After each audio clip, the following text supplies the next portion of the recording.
So Skyrim Special Edition is getting a brand new update. On the Bethesda.net forums, we just got a sneak peek at a ton of new content that's on the way to Skyrim Special Edition. This, of course, being in the way of Creation Club content, but highly similar to on the Fallout 4 side of things. I suspect this is going to have some other added bonuses. In this video, I'm going to go over all of that, so if you guys do enjoy, you can leave a like or subscribe, and when this content does actually get released, I will have a full video going over whether or not you should actually buy it. So first and foremost, there obviously is an ongoing glitch with Fallout 4 and Skyrim Special Edition, where people are unable to actually download mods or Creation Club items on consoles. Bethesda has made it quite clear they are working on a fix for that, and in general, when we see new content to Creation Club, we also get an update to the game in general. So for that reason, it seems fairly likely to me that this fix will ship at the same time this Creation Club content releases. The teaser post is a little under a week old at this point, so I wouldn't be surprised if this update comes out either late this week or even late next week. Tomorrow and next Tuesday, there will be new content for Fallout 76, so I bet they're trying to avoid that as to not have the games both compete with each other. But either way, it's soon. One of the other interesting things of note on this post is they actually mention there's going to be updates to previously released creations. Simply saying our next Creation Club release will include updates to a number of creations which will be detailed at launch. They had the same thing on the Fallout 4 post, and I'm not sure what it's referring to, honestly. It's likely going to be bug fixes. There have been several mods addressing certain issues that have risen up with certain paid-for content, but there's a few hopeful out there, and obviously quite optimistic, that are suggesting this could even add in a few new features to some of those older releases. Probably not, but hey, we'll find out. One of the other really interesting things around this next batch of content for Skyrim Special Edition is how much we're getting. On the Fallout 4 side of things, there was only 2 mods, both of which were fairly smaller and simple. But for Skyrim's Creation Club, we're seeing 4 new releases that are fairly large. Some of them are similar in size to the Fallout 4 ones, but others are a little bit bigger. Bethesda has mentioned how Creation Club in the future will likely start slowing down a bit, and although that is definitely reflected in what's coming to Fallout 4, it definitely isn't in what's coming to Skyrim. So following a theme we've seen pretty much all throughout Creation Club, one of the first things we're getting is Umbra. This is a weapon that has appeared in many other Elder Scrolls games. It's in Morrowind, Oblivion, and the Elder Scrolls Legends, although just kind of visually in that one because it's a card game.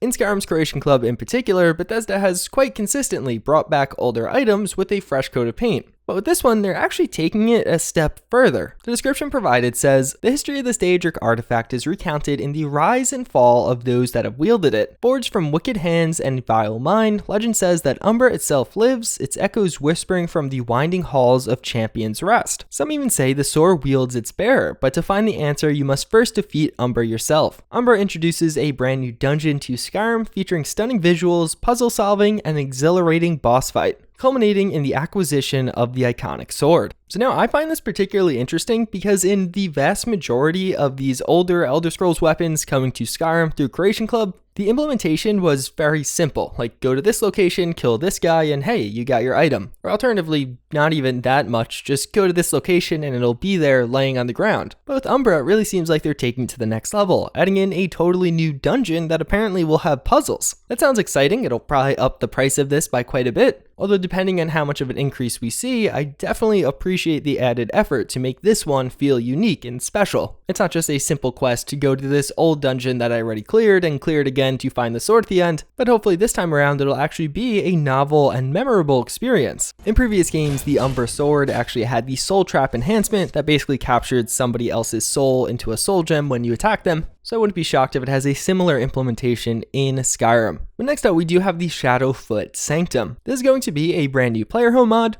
with a description, a thief does not fear the dark, for they call the shadows home. Shadowfoot Sanctum is a brand new player domicile nestled in the dark underbelly of the Riften Ratways, with a secret entrance and easy access to the Thieves Guild. Shadowfoot Sanctum provides both convenience and concealment for any aspiring thief, as well as a secret room to display your spoils with discretion. So whether you like the Thieves Guild or not, that whole secret room component sounds really cool. And as far as the implementation in game, it looks like it's just going to be a door that is actually looking like a wardrobe. I was hoping for some secret levers or even like the Overseer's secret exit, but overall I actually think this player home sounds pretty cool. I like that they're really embracing the theme of this one, making it feel like you are a thief and putting it even in the right location for that. Although one common complaint I've had with these Creation Club player homes was there just wasn't enough to justify the price versus some of the free alternatives. But either way, next up we have an interesting one that actually has quite a bit to do with the Elder Scrolls lore. It's called the Arms of Chaos. And as it describes, the original Staff of Chaos, or Balak Therm, was a relic of untold power, shattered into pieces and lost to time. In the years since, mages have sought to recreate its magic, traveling to worlds beyond the realm of mortal men. Follow the path of the mages as you obtain an ancient ring and restore artifacts of chaos, including 2 new staves and an enchanted amulet. So the Staff of Chaos was a major story piece in the Elder Scrolls arena, the first game in the Elder Scrolls franchise. But by the end of that game, it was actually destroyed in order to do a certain thing. So it seems like some mages followed in the footsteps of those original events and then recreated some things mimicking the staff's powers to some degree. And thus, to some extent, we're going to follow in their footsteps, restore the artifacts of chaos, and get a ring, 2 new staffs, or as Bethesda refers to them, staves, and an enchanted amulet. We could see some of these in the images shared, and they look cool. In Arena, the Staff of Chaos was more of a quest item, central to the main storyline, not really a weapon that you were using. So it's not totally clear what these new items will do, but either way, I'm pretty curious to see where they take us on that storyline. Will it actually be to new locations? Or is it just going to be around the map of Skyrim, finding some notes or crashed caravans? And then finally, one of the coolest looking ones on this list, we do have the Spell Knight armor. So the description of this one is, adorning the armor of the Spell Knight, the keepers of the Crypt of Hearts were knights renowned throughout High Rock for their bravery and valor. Yet when the heart of a knight was stolen by a witch, they vowed guard not just the crypt